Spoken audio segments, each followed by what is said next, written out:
ಮತ್ತೆ ಒಂದಷ್ಟು ಲಿಟ್ರೇಚರ್, ಮತ್ತೆ ಅದನ್ನ ನೋಟ್ಸ್ ಮಾಡಿ ನಿಮ್ಗೆ ಇವತ್ತು ಆ ಯಥಾ ರೀತಿ ಆ ನೋಟ್ಸೇ ನಿಮ್ಗೆ ಕಣ್ಮುಂದೆ ಇದೆ ಮಾಸ್ಟರ್ಸ್. ಈಗ ನೋಡಿ, 3 ರೀತಿಯ ತಪಸ್ಸುಗಳಿವೆ. ನಾವು ಯಾವ ರೀತಿ ತಪಸ್ಸು ಮಾಡ್ತಾ ಇದೀವಿ ಅನ್ನೋದು ನಮ್ಮನ್ನ ನಾವೇ ಚೆಕ್ ಮಾಡ್ಕೋಬೇಕು. ಒಂದು ದೈಹಿಕ, ಎರಡನೇದು ಮೌಖಿಕ, ಮೂರನೇದು ಮಾನಸಿಕ. ದೈಹಿಕ ತಪಸ್ಸು ಏನು? ದೇವರು ದೇವತೆಗಳನ್ನ ಪೂಜಿಸುವುದು, ಯೋಗಿಗಳು, ಆಧ್ಯಾತ್ಮಿಕ ಅನ್ವೇಷಕರು, ಗುರುಗಳು, ಜ್ಞಾನಿಗಳನ್ನ ಗೌರವಿಸೋದು, ಮತ್ತು ಮುಖ್ಯವಾಗಿ ಮಾಸ್ಟರ್ಸ್ ಶುದ್ಧತೆ, ಸರಳತೆ, ಬ್ರಹ್ಮಚರ್ಯ, ಅಹಿಂಸೆಯನ್ನ ಅಭ್ಯಾಸ ಮಾಡು.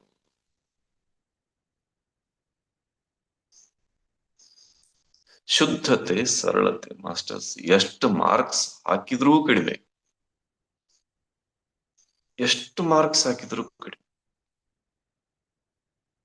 ಆ ದೈಹಿಕ ತಪಸ್ಸಿನಲ್ಲಿ ಅವೆರಡನ್ನೂ ಒಳಗೊಂಡು ಬಿಟ್ರೆ ಎಲ್ಲವೂ ಒಳಗೊಂಡಿವೆ ಮಾಸ್ಟರ್ಸ್. ಎರಡನೇದು ಮೌಖಿಕ ತಪಸ್ಸು, ಶಾಸ್ತ್ರಗಳ ಅಧ್ಯಯನ, ದೇವರ ನಾಮವನ್ನ ನಾಮಸ್ಮರಣೆ ಮಾಡೋದು. ಓಕೆ ಓಕೆ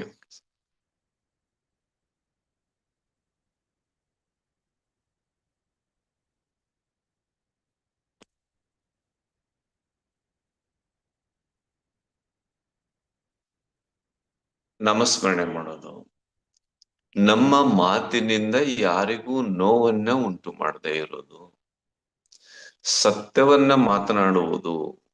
ನೆನ್ಪಿಟ್ಕೊಳ್ಳಿ, ಸತ್ಯವನ್ನ ಮಾತನಾಡುವುದು ಅಷ್ಟೇ ಅಲ್ಲ, ಸತ್ಯವನ್ನ ವಿವೇಚನೆಯಿಂದ ಮಾತನಾಡುವುದು. ಎರಡು ರೀತಿಯಾಗಿ ಸತ್ಯವನ್ನ ಮಾತಾಡ್ತಾರೆ ಮಾಸ್ಟರ್ಸ್. ನಾನು ಸತ್ಯ, ನೀನು ಸುಳ್ಳು ಅನ್ನೋದನ್ನ ಪ್ರೂವ್ ಮಾಡೋದಕ್ಕೆ ಸತ್ಯವನ್ನ ಮಾತಾಡ್ತಾರೆ. ನಾನು ಶ್ರೇಷ್ಠ, ನೀನು ಕನಿಷ್ಠ ಅನ್ನೋದನ್ನ ಪ್ರೂವ್ ಮಾಡೋದಕ್ಕೆ ಮಾತಾಡ್ತಾರೆ. ಸತ್ಯವನ್ನು ವಿವೇಚನೆಯಿಂದ ಮಾತನಾಡುವುದು. ಬರೆದಿಟ್ಕೊಳ್ಳಿ ಮಾಸ್ಟರ್ಸ್, ಮೌಖಿಕ ತಪಸ್ಸು. ಮಾತನಾಡುವ ಸತ್ಯವು ಇತರರಿಗೆ ಆಹ್ಲಾದಕರ ಮತ್ತು ಪ್ರಯೋಜನಕಾರಿಯಾಗಿರಬೇಕು. ಅಸತ್ಯ ಅವರನ್ನ ನೋವು ಉಂಟು ಮಾಡಬಾರ್ದು. ನೀನಿಂತ ಕಳ್ಳತನ ಮಾಡಿದೀಯಾ, ನೀನಿಂತ ಸುಳ್ಳು ಹೇಳಿದೀಯಾ, ನೀನಿಂತ ಅಪರಾಧ ಮಾಡಿದೀಯಾ, ನೀನ್ ಇಂಥವನು ಅಂತ ಚುಚ್ಚಿ ಮಾತಾಡಿಸುವ ಸತ್ಯ ಇರ್ಬೋದು. ಆತ ಅದನ್ನ ಮಾಡಿರ್ಬಹುದು, ಮಾಡಿದ್ದು ಸತ್ಯವೂ ಇರಬಹುದು, ಆದ್ರೆ ಅದನ್ನ ಮಾತಾಡೋದಿದೆಯಲ್ಲ, ಅದು ಸತ್ಯ ಮಾತಲ್ಲ ಮಾಸ್ಟರ್ಸ್, ಅದು ಅಪಮಾನಗೊಳಿಸುವ ಮಾತು. ನೇರವಾಗಿ ಅವರನ್ನ ಕೀಳಾಗಿ ತೋರಿಸುವ ಮಾತು, ನಾನು ಶ್ರೇಷ್ಠ ಅಂತ ತೋರಿಸುವ ಮಾತು ಅದು. ಅದಕ್ಕೆ ಸತ್ಯವನ್ನ ವಿವೇಚನೆಯಿಂದ ಮಾತನಾಡಬೇಕು ಮಾಸ್ಟರ್ಸ್. ಅದನ್ನ ಮನ್ಕ ಆಪಾಕೋಯ್, ಅದು ಆಹ್ಲಾದಕರ ಆಗಿರ್ಬೇಕು, ಪ್ರಯೋಜನಕಾರಿಯಾಗಿರ್ಬೇಕು ಮಾಸ್ಟರ್ಸ್. ಮಾನಸಿಕ ತಪಸ್ಸು ನೋಡಿ, ಮೌನ ಅನ್ನೋದು ಮೌಖಿಕ ತಪಸ್ಸಿನಲ್ಲಿ ಬಂದಿಲ್ಲ ಮಾಸ್ಟರ್ಸ್. ಮೌನ ಅನ್ನೋದು ಮಾನಸಿಕ ತಪಸ್ಸಿನಲ್ಲಿ ಬಂದಿದೆ. ಅರ್ಥ ಮಾಡ್ಕೊಳ್ಳಿ ಮೌನದ ಡೆಪ್ತ್ ಅನ್ನ, ಮೌನದ ಆಳವನ್ನ. ಮೌನ ಮೌಖಿಕ ತಪಸ್ಸು ಅಲ್ಲ, ಮಾತನಾಡದೇ ಇರುವುದು ಮೌನವಲ್ಲ. ಮೌನ ಮಾನಸಿಕ ತಪಸ್ಸು. ನಮ್ಮ ಆಲೋಚನೆಯಲ್ಲಿ ಇದು ನಮ್ಮ ಮನಸ್ಸಿನಲ್ಲಿ ಆಲೋಚನೆಗಳು ಬರಲಾರದಂತೆ ನಾವು ಚೆಕ್ ಮಾಡ್ಕೊಳ್ತಾ ಇರೋದು ಮಾನಸಿಕ ತಪಸ್ಸು. ಅದು ಮೌನ. ಸ್ವಯಂ ನಿಯಂತ್ರಣ. ಸ್ವಯಂ ನಿಯಂತ್ರಣವುಳ್ಳವರು ಬ್ರಹ್ಮಾಂಡದ ಮೇಲೆ ನಿಯಂತ್ರಣವನ್ನು ಹೊಂದುತ್ತಾರೆ. ಹೆಂಗಪ್ಪ ನಿಯಂತ್ರಣವಂತಾರೆ? ಮತ್ತೆ ಮತ್ತೆ ಆ ಅದ್ಭುತ ವಾಕ್ಯ ನೆನಪಾಗುತ್ತೆ ಮಾಸ್ಟರ್ಸ್. ಧೃತರಾಷ್ಟ್ರನಿಗೆ ಜ್ಯೋತಿಷಿ ಹೇಳಿದ್ದ, ದುರ್ಯೋಧನೇ ಗೆಲ್ಲೋದು, ಕೌರವರೇ ಗೆಲ್ಲೋದು ಯುದ್ಧದಲ್ಲಿ. ಅದು ಗೆಲ್ಲದೆ ಇದ್ದಾಗ ಮತ್ತೆ ಧೃತರಾಷ್ಟ್ರವನನ್ನು ಕೇಳ್ತಾನೆ. ಅವಾಗ ಹೇಳ್ತಾನೆ, ಯಾವುದೋ ಒಬ್ಬ ವ್ಯಕ್ತಿ ಬಂದ, ಅವನು ಒಳಗಡೆ ಯುದ್ಧದ ಒಳಗಡೆ ಪ್ರವೇಶ ಮಾಡಿದಾಗ ನಕ್ಷತ್ರಗಳ ಗತಿಯು ಬದಲಾಯಿತು. ನೋಡಿ, ಕೃಷ್ಣ ರಣರಂಗದೊಳಗೆ ಬಂದಾಗ ನಕ್ಷತ್ರಗಳ ಗತಿಯೂ ಬದಲಾಯಿತು. ವಾಕ್ಯ ಅರ್ಥ ಆಗ್ತಾ ಇದೆ ಮಾಸ್ಟರ್ಸ್? ಸ್ವಯಂ ನಿಯಂತ್ರಣ ಉಳ್ಳವರು ಬ್ರಹ್ಮಾಂಡದ ಮೇಲೆ ನಿಯಂತ್ರಣವನ್ನ ಹೊಂದಿರುತ್ತಾರೆ. ವಾಕ್ಯದ ಆಳ ಅರ್ಥ ಆಗ್ತಾ ಇದೆ ಮಾಸ್ಟರ್ಸ್? ಪ್ರಶಾಂತತೆ, ಆಂತರಿಕ ಪ್ರಶಾಂತತೆ ಮಾಸ್ಟರ್ಸ್. ಮನಸ್ಸನ್ನ ಉದ್ರೇಕ ಮತ್ತು ಕಲ್ಮಶಗಳಿಂದ ಮುಕ್ತವಾಗಿರಿಸುವುದು. ನೆನ್ಪಿಟ್ಕೊಳ್ಳಿ, ನೀವು ನೀವು PMC ಚಾನಲ್ ನೋಡ್ಬೇಕು ಅಂತಾನೆ ಹೊಂಟಿರ್ತೀರಿ, ಆದ್ರೆ ನಿಮಗೆ ಮತ್ತಿನ್ನೇನೋ ಕಾಣಿಸುತ್ತೆ. ಯಾವುದೇ ಕಾಣಿಸಿದ್ರು ಮಾಸ್ಟರ್ಸ್, ಅದನ್ನ ನಾವು ನಗಣ್ಯ ಮಾಡಿ ನಮ್ಮ ಮುಖ್ಯ ಉದ್ದೇಶದ ಕಡೆ ಹೋಗ್ಬೇಕು. ಎಲ್ಲಿಯೂ ಕಲ್ಮಶವನ್ನ ನಮ್ಮ ಮನಸ್ಸಲ್ಲಿ ಬಿಟ್ಕೊಳ್ಬಾರ್ದು. ಯಾವುದನ್ನು ನೋಡಿ ನಾವು ಉದ್ರೇಕಗೊಳ್ಳದೇ ಇರ್ಬೇಕು. ನೆನ್ಪಿಟ್ಕೊಳ್ಳಿ, ಮಾನಸಿಕ ತಪಸ್ಸು, ಇದರಲ್ಲಿ ನಾವು ಯಾವ ತಪಸ್ಸು ಎಷ್ಟು ಮಾಡ್ತಾ ಇದ್ದೀವಿ ಅಂತ ನೋಡ್ಕೊಳ್ಳಿ ಮಾಸ್ಟರ್ಸ್. ಇನ್ನು ಇದರಲ್ಲಿ ಕೂಡ 3 ರೀತಿ ತಪಸ್ಸಿದೆ: ಸಾತ್ವಿಕ, ರಾಜಸಿಕ ಮತ್ತು ತಾಮಸಿಕ. ಪ್ರತಿಯೊಂದು ತಪಸ್ಸು 3 ವಿಧವಾಗಿದೆ. ದೈಹಿಕ ತಪಸ್ಸು, ಮೌಖಿಕ ತಪಸ್ಸು, ಮಾನಸಿಕ ತಪಸ್ಸು, ಒಂದೊಂದು 3 ವಿಧವಾಗಿದೆ ಮಾಸ್ಟರ್ಸ್. ನೆನ್ಪಿಟ್ಕೊಳ್ಳಿ, ಸಾತ್ವಿಕ ತಪಸ್ಸನ್ನು ಪರಮ ನಂಬಿಕೆಯಿಂದ ಆಧ್ಯಾತ್ಮಿಕ ಅಭಿವೃದ್ಧಿಗಾಗಿ ಮಾತ್ರ ಆಚರಿಸಿದರೆ ಅದು ಸಾತ್ವಿಕ ತಪಸ್ಸು ಆಗುತ್ತದೆ. ನೆನ್ಪಿಟ್ಕೊಳ್ರಿ, ಧ್ಯಾನವನ್ನು ಧ್ಯಾನಕ್ಕಾಗಿ ಮಾಡಬೇಕು. ನನಗೇನೋ ಆಗ್ಲಿ, ನನಗೇನೋ ಸಿಗ್ಲಿ, ನನಗೇನೋ ಬರ್ಲಿ, ನಂದೇನೋ ಮತ್ತೇನೋ ಆಗ್ಲಿ. ಯಾಕೆ ಮಾಸ್ಟರ್ಸ್? ಇದನ್ನೇ ಬೇಕಾದ್ರೆ ಒಂದು ಕ್ಲಾಸ್ ಮಾಡ್ಬೋದು ನಾವು, ನಾಳೆನೆ ಮಾಡೋಣ. ಇಲ್ಲ, ಈಗ ಸ್ವಲ್ಪ ಶಾರ್ಟ್ ಆಗಿ ಹೇಳ್ತೀನಿ. ಥಾಟ್ ಇಟ್ಕೊಳ್ಳಿ, ನಿಮ್ಗೆ ಇದಾಗುತ್ತೆ ಅದಾಗುತ್ತೆ ಮಾಸ್ಟರ್ಸ್. ಒಂದ್ ಮಾತು, ಬ್ರಹ್ಮರ್ಷಿ ಪಿತಾಮಹ ಪತ್ರಿಸಿಯವರು ಆನಾಪಾನಸತಿ ಧ್ಯಾನ ಮಾಡ್ತಾ ಹೋದ್ರು. ಅವರಲ್ಲಿ ಒಂದೇ ಕಳಕಳಿ, ಈ ಜಗತ್ತು ಧ್ಯಾನ ಜಗತ್ತಾಗಬೇಕು, ಅಹಿಂಸೆಯಿಂದ ಕೂಡಿದ ಸಸ್ಯಾಹಾರ ಜಗತ್ತಾಗಬೇಕು ಮತ್ತು ಪಿರಮಿಡ್ ಜಗತ್ತಾಗಬೇಕು. ಇದೊಂದೇ ಕಳಕಳಿ ಅವ್ರದ್ದು. ಏನ್ ಮಾಡ್ತಾ ಹೋದ್ರು? ಸುಮ್ನೆ ಧ್ಯಾನ ಮಾಡ್ತಾ ಹೋದ್ರು, ಸುಮ್ನೆ ಧ್ಯಾನ ಕಲಿಸ್ತಾ ಹೋದ್ರು. ಇವತ್ತು ಕೋಟಿ ಕೋಟಿ ಮಾಸ್ಟರ್ಸ್ ಈ ಮಹಾಪಡೆಯಲ್ಲಿ ನಿಂತಿದ್ದಾರೆ ಅಂದ್ರೆ ಮಾಸ್ಟರ್ಸ್ ಆ ಕಳಕಳಿಯ ತಪಸ್ಸು, ಪರಮ ನಂಬಿಕೆಯ ತಪಸ್ಸು. ಅವರಲ್ಲಿ ಪರಮ ನಂಬಿಕೆ ಇತ್ತು ಅನ್ಲಿಕ್ಕೆ ಒಂದು ಎಕ್ಸಾಂಪಲ್ ಮಾಸ್ಟರ್ಸ್, ಸಾತ್ವಿಕ ತಪಸ್ಸಿ. ಧ್ಯಾನ ಪ್ರಚಾರ ಮಾಡ್ಲಿಕ್ಕೆ ಬಂದಾಗ ಅತಿ ಅದ್ಭುತವಾದ ನೌಕರಿಯನ್ನ ರಾಜೀನಾಮೆ ಕೊಟ್ರು. ಮಕ್ಕಳು ಇನ್ನೂ ಪುಟ್ಟ ಪುಟ್ಟ ಮಕ್ಕಳು, ಹಸು ಕಂದಮ್ಮಗಳು. ಅವ್ರ ಹತ್ರ 20,000 ಚಿಲ್ಲರೆ ಇತ್ತು ಮಾಸ್ಟರ್ಸ್. 20,000 ಅವ್ರ ಹತ್ರ ಬ್ಯಾಲೆನ್ಸ್ ಆಗಿ ಉಳ್ಕೊಂಡಿರೋದು. ಮೇಡಮ್ ತಿಳ್ಕೊಂಡ್ರು, ಓ ಇಷ್ಟಾದ್ರೂ 4 ದಿನ ಬರುತ್ತೆ ಅಂತ. ಮೇಡಮ್ಗೆ ಗೊತ್ತಿಲ್ದಂಗೆ ಅದನ್ನ ಹಾಕಿ ಒಂದು ಬುಕ್ ಪ್ರಿಂಟ್ ಮಾಡಿದ್ರು. ಆವಾಗ ಮೇಡಮ್ ಮತ್ತೆ ಸಂತಾಪ ಮಾಡ್ಕೊಂಡ್ರು. ಪತ್ರಿ ಸರ್ ಸಂಪೂರ್ಣವಾಗಿ ಆರ್ಥಿಕವಾಗಿ ಖಾಲಿ ಆದ್ರು, ಜೇಬನ್ನ ಖಾಲಿ ಇಟ್ಕೊಂಡ್ರು.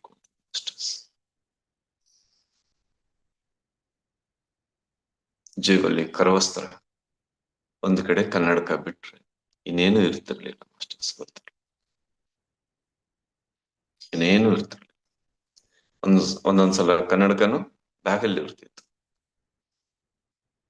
ಪರಮ ನಂಬಿಕೆ, ಪರಮ ನಂಬಿಕೆ, ಪರಮ ನಂಬಿಕೆ.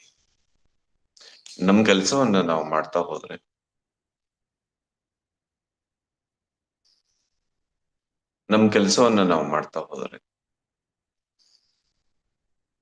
ನಮಗೆ ಆಗ್ಬೇಕಾಗೋ ಕೆಲಸ ತನ್ನಷ್ಟಕ್ಕೆ ತಾನೇ ಆಗುತ್ತೆ ಮಾಸ್ಟರ್ಸ್. ಆ ಪರಮ ನಂಬಿಕೆ ನಮ್ಮಲ್ಲಿ. ಮತ್ತು ಆಧ್ಯಾತ್ಮಿಕ ಅಭಿವೃದ್ಧಿಗಾಗಿ, ನಮ್ಮ ಸ್ಪಿರಿಚುವಲ್ ಗ್ರೋತ್ಗಾಗಿ ನಮ್ ಕೆಲಸ ನಾವು ಮಾಡ್ಬೇಕು ಮಾಸ್ಟರ್ಸ್. ಇನ್ನು ಎರಡನೇದು ರಾಜಸಿಕ ತಪಸ್ಸು. ಅದಕ್ಕಿಂತ ಸ್ವಲ್ಪ ಕಡಿಮೆ ಹಂತದಲ್ಲಿ, ನನಗೆ ಗೌರವ ಸಿಗ್ಲಿ, ನನಗೆ ಉನ್ನತ ಸ್ಥಾನಮಾನ ಸಿಗ್ಲಿ, ನನಗೆ ಸಮಾಜದಲ್ಲಿ ದೊಡ್ಡ ಗೌರವ ಸಿಗ್ಲಿ, ಅಂತ ಏನೋ ಒಂದು ಪ್ರತಿಷ್ಠೆಗೆ ಬಿದ್ದು ನಾನು ಎಲ್ಲರಿಗಿಂತ ದೊಡ್ಡ ಮಾಸ್ಟರ್ ಅನ್ಸ್ಕೊಂಡು ನನ್ನ ಫೋಟೋ ಬರಲಿ, ಎಲ್ಲಾ ಕಡೆ ನನ್ನ ಫೋಟೋಗಳಿರಲಿ, ಎಲ್ಲಾ ಕಡೆ ಏನೋ ಇರಲಿ, ನಾನು ದೊಡ್ಡ ಮಾಸ್ಟರ್ ಅನ್ನೋ ಒಂದು ಸ್ಥಿತಿ. ಅಯ್ಯೋ ಶಿವನೇ, ಲೌಕಿಕ ಲಾಭಕ್ಕಾಗಿ ಆಚರಿಸುವ ತಪಸ್ಸು ರಾಜಸಿಕ ತಪಸ್ಸಾಗಿದೆ ಮಾಸ್ಟರ್.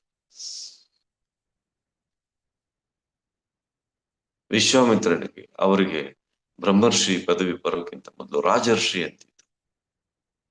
ಒಂದೇ ಅವರಿಗೆ ವಸಿಷ್ಠ ಮಹರ್ಷಿಗಳನ್ನ ಸೋಲಿಸ್ಬೇಕು, ಅದೊಂದೇ ಉದ್ದೇಶ ಅವರಿಗೆ. ಅವರಿಗೆ ಆಧ್ಯಾತ್ಮಿಕ ಹಸಿವಿಲ್ಲ, ಆಧ್ಯಾತ್ಮಿಕ ಪ್ರಗತಿ ಬೇಕಾಗಿಲ್ಲ. ಹೆಂಗಾದ್ರೂ ಮಾಡಿ ವಸಿಷ್ಠನನ್ನ ಸಣ್ಣವನನ್ನಾಗಿ ತೋರಿಸ್ಬೇಕು.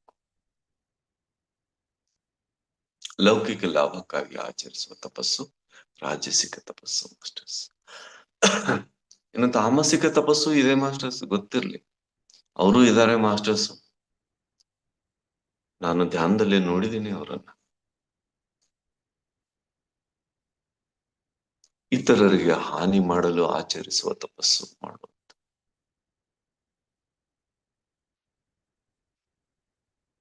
ಹೀಗೂ ಇದಾರ ಅಂತ ನಿಮ್ಗೆ ಅನ್ಸ್ಬೋದು. ಇದಕ್ಕೆ ನಾನು ಸಾಕ್ಷಿ ಇದ್ದೇನೆ ಮಾಸ್ಟರ್ಸ್, ನಾನು ಸಾಕ್ಷಿ. ಈಗ ನಾವು ಯಾವ ಹಂತದಲ್ಲಿದ್ದೀವಿ, ನಮ್ಮನ್ನ ನಾವು ನೋಡ್ಕೊಳ್ಬೇಕು. ಇದ್ರ ಮೇಲೆ ನಾವು ಆ ದೈಹಿಕ, ಮೌಖಿಕ, ಮಾನಸಿಕ ತಪಸ್ಸಿನಲ್ಲಿ ಯಾವ ಹಂತದಲ್ಲಿ ಇದ್ದೀವಿ ನೋಡ್ಕೊಳ್ಬೇಕು. ದೈಹಿಕ ಹಂತದಲ್ಲೂ ಪರಿಪೂರ್ಣ ಸ್ಥಿತಿನಲ್ಲಿ ಇದೀವಾ, ಪರಿಪೂರ್ಣತೆಯನ್ನ ಪಡ್ಕೊಳ್ತಾ ಇದೀವಾ? ಮೌಖಿಕ ಸ್ಥಿತಿನಲ್ಲೂ ಪರಿಪೂರ್ಣತೆ ಪಡ್ಕೊಳ್ತಾ ಇದೀವಾ? ನಮ್ಮ ಮಾತು ಅಷ್ಟು ವಿವೇಚನೆಯಿಂದ ಕೂಡಿದೆಯಾ? ನಮ್ಮ ಮಾತಿನಿಂದ ಇತರರಿಗೆ ಆ ಸತ್ಯವನ್ನ ಕೇಳಿ ಅಷ್ಟು ಆಹ್ಲಾದಕರ, ಅಷ್ಟು ಪ್ರಯೋಜನಕಾರಿ ಅನಿಸ್ತಾ ಇದೆಯಾ? ನಮ್ಮ ಮಾನಸಿಕ ತಪಸ್ಸು, ನಮ್ಮ ಮೌನ, ಆಂತರಿಕ ಮೌನ, ಸ್ವಯಂ ನಿಯಂತ್ರಣ. ಸ್ವಯಂ ನಿಯಂತ್ರಣ ಹೊಂದಿದವರು ಯಾವ ಸ್ಥಿತಿಗೆ ತಲುಪ್ತಾರೆ ಮಾಸ್ಟರ್ಸ್? ಕೃಷ್ಣನ ಉದಾಹರಣೆ, ಕುರುಕ್ಷೇತ್ರ ಪ್ರವೇಶಿಸಿದ್ದಂತೆ ನಕ್ಷತ್ರಗಳ ಗತಿ ಬದಲಾಯಿತು.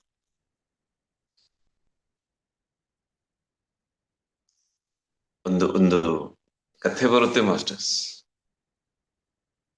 ಇವರು ಭೂಮಿ ಮೇಲೆ, ಕೃಷ್ಣ ಭೂಮಿ ಮೇಲೆ ಹುಟ್ಟಬೇಕು ಅಂದಾಗ ಬ್ರಹ್ಮನೇ ಆ ನಕ್ಷತ್ರಗಳನ್ನು ಕೃಷ್ಣನಿಗೆ ಅನುಕೂಲವಾಗುವಂತೆ ನಕ್ಷತ್ರಗಳನ್ನು ಬದಲಾಯಿಸಿ ಅವುಗಳ ಗತಿಯನ್ನು ಆ ಆ ಮುಹೂರ್ತಕ್ಕೆ ತಕ್ಕಂತೆ ಬದಲಾಯಿಸಿದ ಅಂತ ಕಥೆ. ಸ್ವಯಂ ನಿಯಂತ್ರಣ, ಪ್ರಶಾಂತತೆಯ ಅಭ್ಯಾಸ, ಉದ್ರೇಕ ಮತ್ತು ಕಲ್ಮಶಗಳು ಇಲ್ಲದೆ ಇರುವ ನಮ್ಮ ಮನಸ್ಸಿನ ಸ್ಥಿತಿ. ದಯವಿಟ್ಟು ಮಾಸ್ಟರ್ಸ್, ನಾನು ಇಷ್ಟು ಗಂಟೆ ಧ್ಯಾನ ಮಾಡಿದೆ, ಅಷ್ಟು ಗಂಟೆ ಧ್ಯಾನ ಮಾಡಿದೆ, ನಾನು ಇಷ್ಟು ವರ್ಷ ಧ್ಯಾನ ಮಾಡಿದೆ, ಅಷ್ಟು ವರ್ಷ ಧ್ಯಾನ ಮಾಡಿದೆ, ದಯವಿಟ್ಟು ಎಲ್ಲಾ ಪಕ್ಕಕ್ಕಿಡಿ. ಎಷ್ಟು ಮಾಡಿದಿರೋ ಅಷ್ಟನ್ನ ದಯವಿಟ್ಟು ಸ್ಕ್ರೂಟ್ನಿ ಹಾಕಿ ಯಾವ್ಯಾವ ರೀತಿ ತಪಸ್ಸು ಮಾಡ್ತಾ ಇದ್ರಿ ನೋಡ್ಕೊಳ್ಳಿ ಮಾಸ್ಟರ್ಸ್.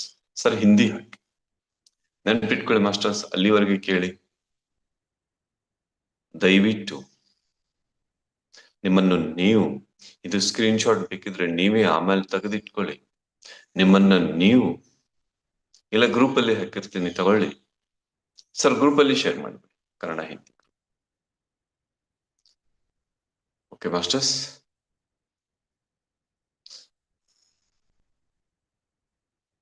यस।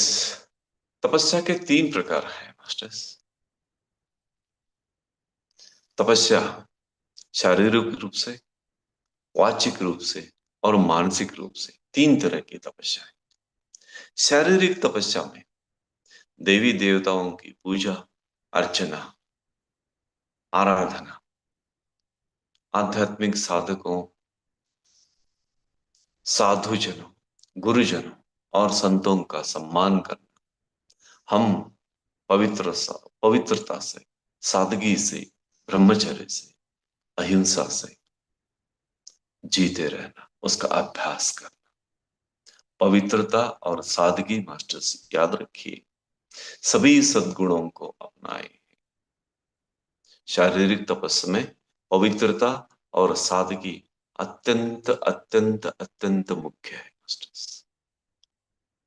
उसी प्रकार मौखिक तपस्या, इसमें आध्यात्मिक ग्रंथों ग्रंथों का अध्ययन, भगवान का नाम स्मरण, शब्दों से किसी को ठेस न पहुंचाना। याद रखिए, याद रखिए, याद रखिए।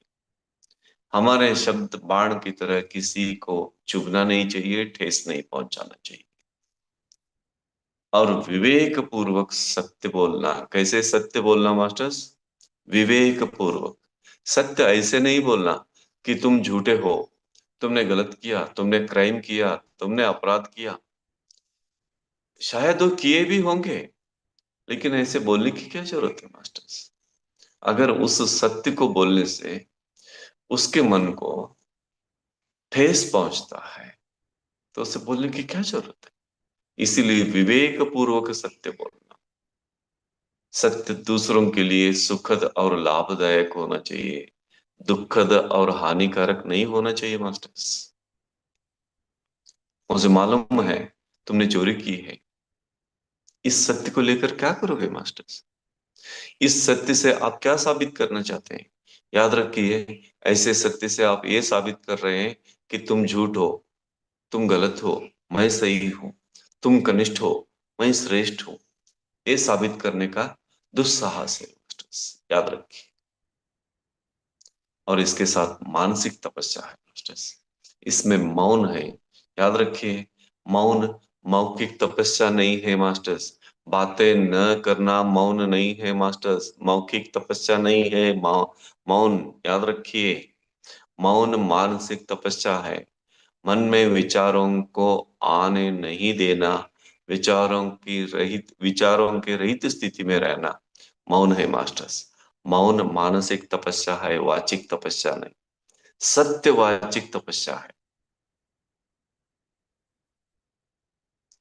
आत्म संयम और शांति का अभ्यास इसमें शामिल। आत्म संयम मास्टर्स, याद रखिए, ब्रह्मांड पर संयम रखता है। स्वयं का नियंत्रण ब्रह्मांड पर नियंत्रण रखता है।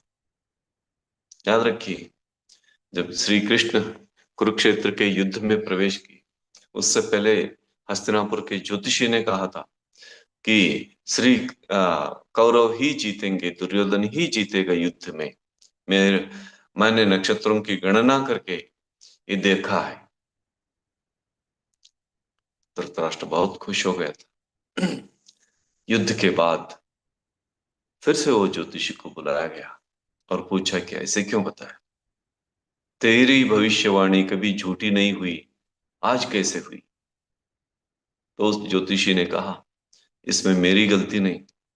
जब मैंने गणना करके बताई थी, तब नक्षत्रों की गणना सही थी। लेकिन जब एक व्यक्ति आया कुरुक्षेत्र के युद्ध में, जब वो व्यक्ति ने प्रवेश किया, तो सारी नक्षत्रों की दिशा बदल गई। याद रखिए मास्टर्स,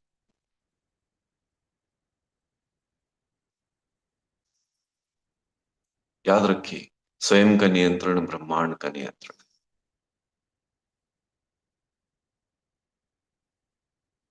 और आगे आप जानते हैं, कथा ये भी कहती है मास्टर्स, जब कृष्ण का जन्म होने वाला था, स्वयं ब्रह्मा ने नक्षत्रों की गति को बदलाव करके श्री कृष्ण के अनुकूल नक्षत्रों को उस स्थिति में लाया था उन्होंने।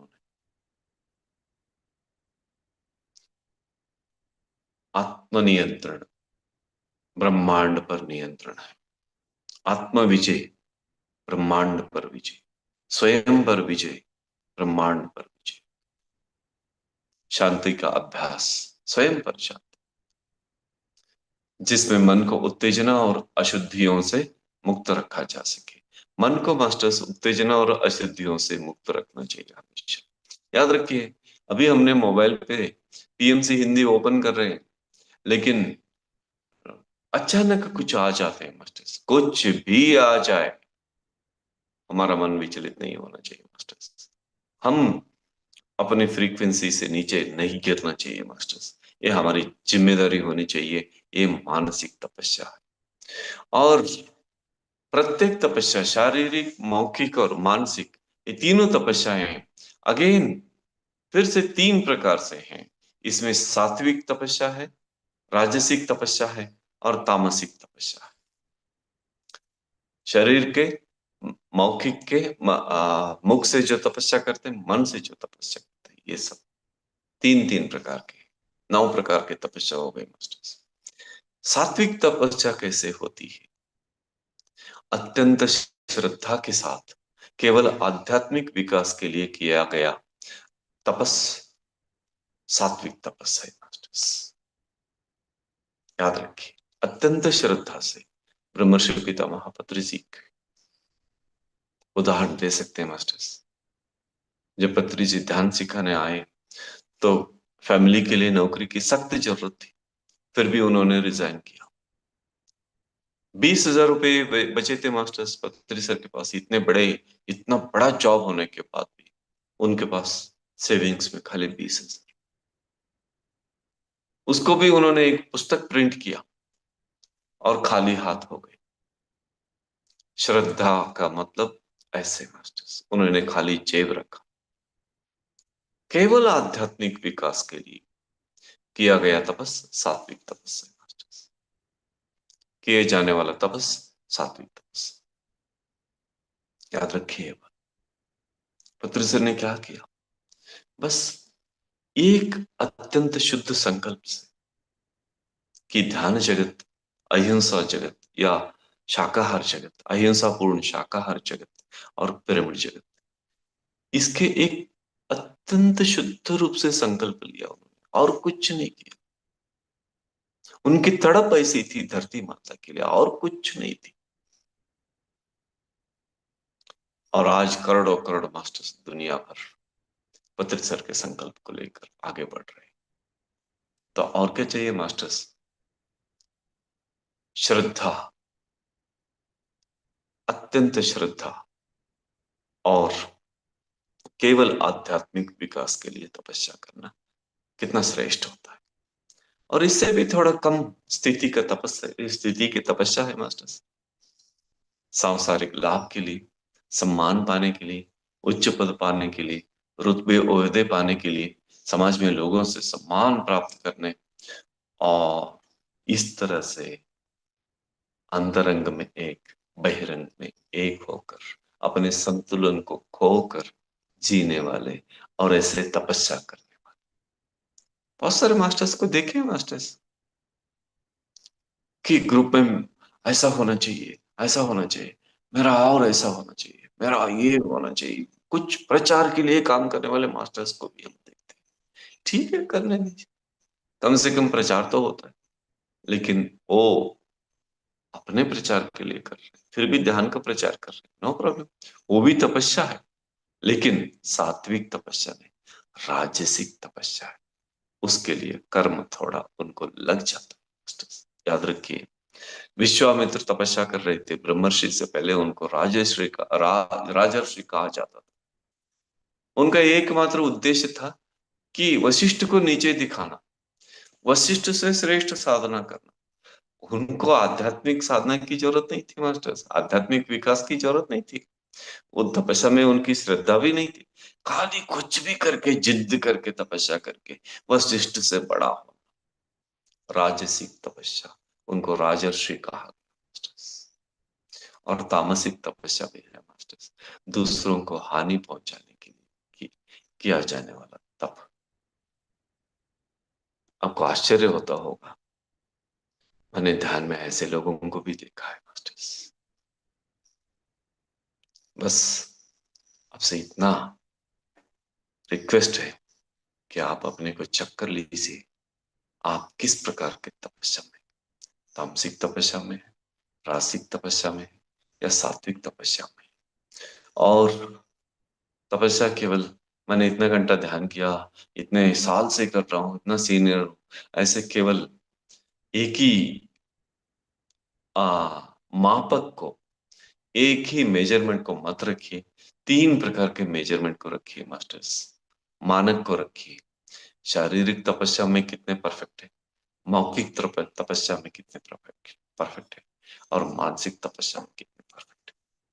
ये आपको ग्रुप में रहेगा मास्टर्स, इसे चेक कर लीजिए आप अपने आप को बार बार बार बार बार बार, अपने आध्यात्मिक प्रगति के लिए, विकास के लिए ये बहुत जरूरी है masters.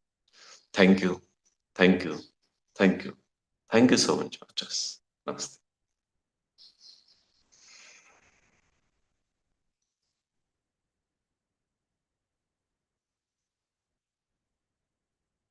Thank you so much.